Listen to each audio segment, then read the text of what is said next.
Here are three.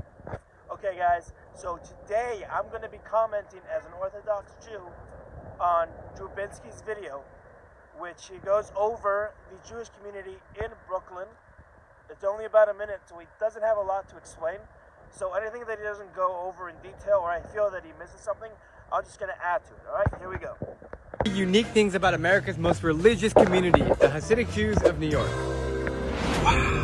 Number one is their location. They live in South Williamsburg and all the street signs are in Yiddish. It's almost like they live in a bubble because they have their schools, their hospitals, and supermarkets all within walking distance. This community is a wonderful community because there's a lot of nice people here. Number two, Okay, so right off the bat, the way that he's saying it is that it's South Williamsburg, Brooklyn. So even though it may appear that they only live there, first of all, when you say Hasidic, there's many different types of sects of Hasidim. There's Chabad, Satmar, Breslov, Abobov, Skver. They all came from different places in Europe, and they're really spread out, not just in Williamsburg, but also Crown Heights, Brooklyn, Borough Park, Brooklyn, and they're also outside of the five. They're within the five boroughs. There's community Staten Island. There's definitely a Manhattan. There's definitely some in Queens. However, there's also a lot in upstate New York, like, for example, Muncie, in Monroe County, especially in New Square, the Passaic. They're all over the place, not just South Williamsburg. South Williamsburg is known mostly for the Satmar Hasidim, or the Satmar Hasids, but there's other types of Hasidim besides Satmar that live throughout New York. lack of technology. Many Hasidic Jews don't use the internet on their phones and they get most of their information from books, magazines, or newspapers that are written in Yiddish. They even have an internet cafe called Kosher Internet, which is basically filtered. Number three, their unique style.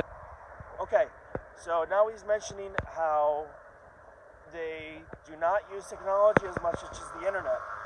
So the reason for that is actually back in 2012, there was a gathering of a lot of the big rabbis within both the Hasidic world and the Yeshiva Shlitvach world, which is the non-Hasidic world, but they're still considered ultra-Orthodox.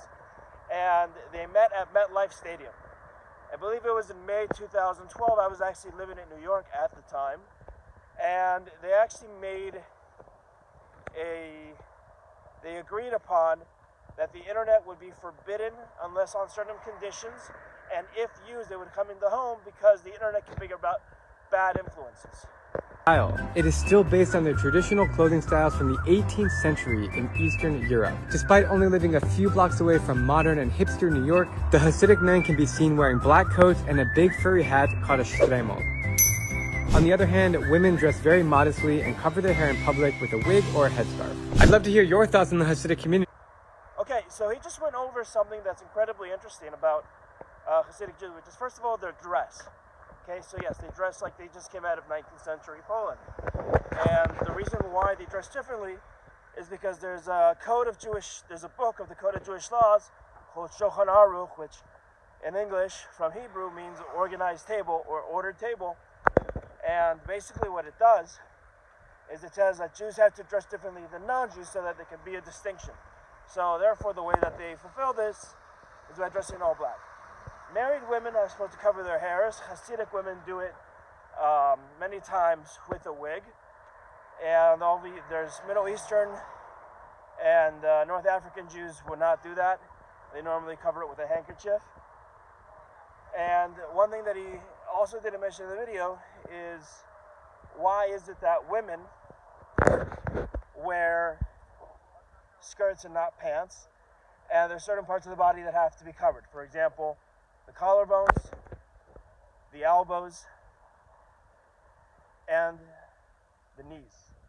All that has to be covered, and the reason why is because it's seen as not modest, and there is a passage in the Bible that says you have to walk modestly in God's way, so that is why they dress modestly. And secondly, the reason why they cover their hair is because there's in the Bible, there's a story about Miriam, which she spoke bad about Moses' wife. And when she was put with leprosy, she had to go into quarantine. And when she went into quarantine, the her head covering was removed. So a great Jewish commentary from the medieval times called Rashi actually says that women cover their hair, and that when they removed her head covering before she was put in quarantine, it's first of all it's a sign of degradation, and it's showing her nakedness. So also a married woman's hair is seen as if, right? Drop them down below.